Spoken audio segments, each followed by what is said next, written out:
Welcome to the Learning Pines YouTube. We hope this video helps. You start by proving the bottleneck. Run a monitoring tool and watch for the GPU pegged near 99% while the CPU sits lower. Once confirmed, update the GPU driver and install OS patches to avoid driver stalls.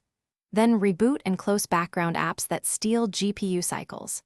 Next, set the game to your target resolution and refresh rate. This focuses the workload on the GPU intentionally. Make sure overlays are disabled so nothing draws extra frames or shaders. Now you tune the settings that most directly reduce GPU load. Reduce shadow quality, ambient occlusion, and heavy post-processing. These often drop frame time significantly.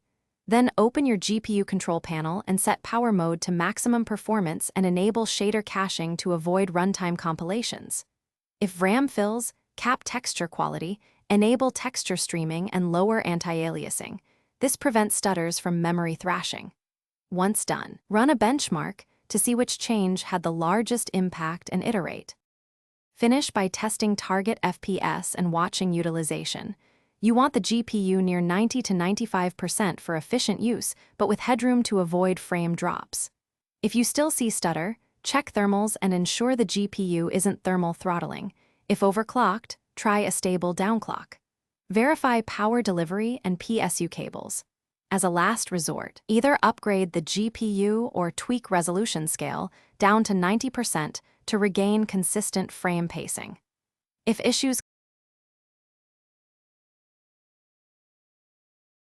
Thanks for watching.